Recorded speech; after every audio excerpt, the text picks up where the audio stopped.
আসসালামু আলাইকুম এভরিওয়ান, সবাই কেমন আছেন? আশা করি যে যেখানে আছেন সুস্থ আছেন, ভালো আছেন। আলহামদুলিল্লাহ, আল্লাহর অশেষ রহমতে আমরাও ভালো আছি। চলে আসলাম আপনাদের মাঝে নতুন আরেকটা ভিডিও নিয়ে। সবাই অবশ্য পুরো ভিডিওটা দেখবেন এবং ভিডিওটি যদি ভালো লেগে থাকে তাহলে অবশ্যই একটি লাইক দিয়ে দিবেন এবং যারা যারা আমার চ্যানেলে নতুন আছেন সবাই আমার চ্যানেলটি সাবস্ক্রাইব করে দিবেন। তো চলুন ভিডিওটা শুরু করি। তো আজকে হচ্ছে আমরা আমার মায়ের বাসায় যাব, আব্রাহামের নানুর বাসায়। আব্রাহামের নানু অনেক অসুস্থ, আব্রাহামের নানুর ডেঙ্গু হয়েছে। তো আমি একদিন গিয়েছিলাম এর ভিতরে গিয়ে আম্মুকে দেখে আসছি। এখন আবার আমরা সবাই যাব, আমার শাশুড়ি, আমার ননাস, ওরা যাবে আমার আম্মুকে দেখতে। তো এই যে এখানে আব্রাহাম রেডি হয়ে গেছে, সে তার নানা বাসায় যাওয়ার জন্য রেডি। আর পাশে ইসরাতও রেডি। তো দেখুন কীভাবে উঠাচ্ছে ইসরাত আব্রাহামকে, এই জন্য আব্রাহাম কান্না করে দিছে। সে এসব পছন্দ করে না, কিন্তু কি করবে, বোন এরকম করে, বোনের জ্বালাতন তাকে সহ্য করতে হয়। ছোট মানুষ, এই জন্য না পারে বোনকে কিছু বলতে, না পারে সইতে। তা আব্রাহাম জুতা সানগ্লাস পরে রেডি, কিন্তু সানগ্লাসটা সে চোখে থেকে খুলে ফেলছে। আব্রাসানও রেডি, সবাই যাবে, আব্রাসানও যাবে। তারা যাওয়ার জন্য কান্না করতেছে, তাকে শোয়ে রাখছি কেন এই জন্য কান্না করতেছে। যে আরেকজন এখানে কেক খাচ্ছে, সেও রেডি যাওয়ার জন্য। সে কিন্তু আমার ভাইকে খুবই ভয় পায়, বলে আমি সাব্বিরের বাসায় যাব না, ভয় পাই। তা আমরা সবাই রেডি, এখন বাসা থেকে বের হয়ে পড়ছি আমাদের বাসায় যাওয়ার উদ্দেশ্যে। সবাই লিফটের সামনে এসে দাঁড়িয়ে রয়েছি, আর ওরা হচ্ছে দুই ভাই বোনে শুধু মারামারি করে কার আগে কে লিফটে চাপবে এটা নিয়ে।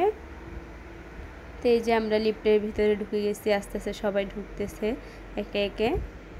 আমরা যাব, ইসরাত, আব্রাসান, আব্রাহাম, ইসরাতের আম্মু, আমার শাশুড়ি আর আমরা এই কয়েকজন যাব।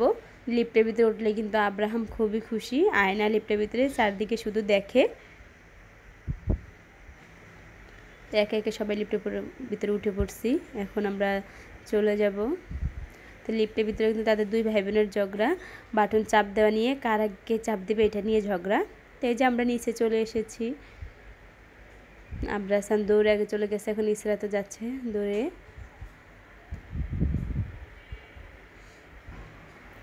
রাত হয়ে গেছে, এখন বাজে রাতে 7:30। তো একটু লেট হয়ে গেছে আমাদের বাসা থেকে বের হতে হতে। আমাদের আরেকটু আগে বাসা থেকে বের হওয়া উচিত ছিল। বৃষ্টি হয়েছিল, এই জন্য কিন্তু রাস্তায় অনেক কাদা। আমাদের রাস্তাটা প্রচুর পরিমাণে কাদা, এত পরিমাণে কাদা যে মানুষ হাঁটতে চলতে পারে না, রিক্সাও আসতে চায় না এই রাস্তা দিয়ে, এত কাদা। একটু বৃষ্টি নামলেই হয়েছে অনেক কাদা হয়ে যায়। তো আমার শাশুড়িগুলো আব্রাহামকে দিয়ে দিলাম, বললাম মা আপনি নেন।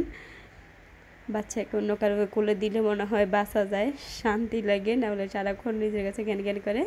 তো যে দুই ভাই বোন দাঁড়িয়ে রয়েছে রিক্সার অপেক্ষায়। তো যে আমরা রিক্সায় উঠে গেছি, চলে যাচ্ছে রিক্সা। রাস্তায় কী পরিমাণে কাদা, কী অবস্থা রাস্তা। তো এই যে আমরা যাচ্ছি, সামনে জ্যাম পড়ছে, যেহেতু 7:30 বেজে গেছে এই জন্য জ্যাম পড়ছে। 7:30 বাজলেই কিন্তু ঢাকা শহরে জ্যাম পড়ে, কারণ সবার অফিস আদালত ছুটি হয়, সবাই আসা যাওয়া করে এই টাইমটাতে, এই জন্য জ্যাম পড়ছে। এই রাস্তাতে এত জ্যাম, না জানি মেন রাস্তায় তো আরও কত জ্যামে পড়তে হয় আল্লাহই জানে। এটা ছোট একটা রাস্তা, এই রাস্তাতে এত পরিমাণে জ্যাম পড়ছে। এটাও মেন রাস্তা, কিন্তু তারপরে এটাতে বাসটা চলে না, কিন্তু মেন রাস্তা আরেকটা আছে, ওইটাতে হয়তো আরও বেশি জ্যাম পড়বে। আমাদের আরেকটু আগে বের হওয়া উচিত ছিল, তাহলে আর আমাদের এভাবে জ্যামে পড়তে হতো না বাচ্চাদেরকে নিয়ে। এখন সবাই এটাই চিন্তা করতেছে যেন বৃষ্টি না পড়ে যায়। তো যে জ্যামটা ছাড়লো, এখন আমরা আস্তে আস্তে যাচ্ছি।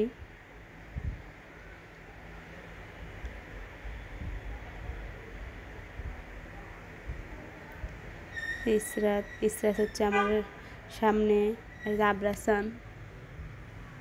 তো এই যে আমরা এখন প্রায় আমাদের বাসার কাছাকাছি চলে আসছি।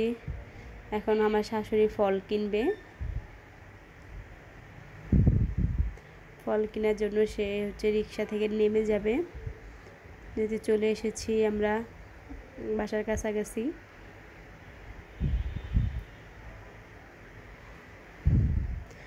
তো আমরা আগে হচ্ছে এই এলাকায় ছিলাম, শনির বিল, এই এলাকায় আমরা আগে থাকতাম। এখন আমরা এই এলাকার থেকে ঢাকা উদ্যান চলে গেছি, এটা হচ্ছে আমাদের পুরনো এলাকা। তো এই যে আমরা সবাই চলে এসেছি আমাদের বাসায় আম্মুকে দেখতে। যে সবাই আস্তে আস্তে যাচ্ছি, রিক্সাটা একটু দূরে থামাইছে, এখন আমরা বাকি একটু হেঁটে হেঁটে যাচ্ছি। রাতে অন্ধকার, অনেক অন্ধকার, কী পরিমাণ অন্ধকার, এই জায়গায় লাইট নাই। তা আমাদের ঘোরাফেরা শেষ, এখন আবার চলে যাচ্ছি আম্মুকে দেখে। আজকের ভিডিওটি পর্যন্তই ছিল। সবাই সুস্থ থাকবেন, ভালো থাকবেন এবং সবাই অবশ্যই আমার আম্মুর জন্য দোয়া করবেন, সেই জন্য তাড়াতাড়ি সুস্থ হয়ে যায়। আব্রাহাম হচ্ছে তার নানুর কোল থেকে আসবে না, এই জন্য কান্না করতেছে এভাবে। আবার তার ঘুমও আইছে, সেই টাইমে হচ্ছে ঘুমায় বাসায়, তার ঘুম পাচ্ছে। আবার তার নানুর কোল থেকেও আসবে না, তো তার নানু তাকে হেঁটে নিয়ে যাচ্ছে ওইদিকে। আর আমরা এখানে থেকে রিক্সায় উঠবো, রিক্সা দিয়ে যাব। ইসরাত কিন্তু এই যে কান্না করতেছে, বলতেছে আমার ভাইয়া কোথায়, আমার ভাইয়া কোথায়। বলছে যে তোমার ভাইয়াকে সাব্বিরের মা নিয়ে গেছে, এই জন্য সে কান্না করতেছে, সে যাবে না। এই যে আব্রাহাম কিন্তু আর নানুমনির কোল থেকে যাবে না, যেতে চাচ্ছে না, সে এখনই যেতে চায় না, বড় হলে কি করে আল্লাহই জানে।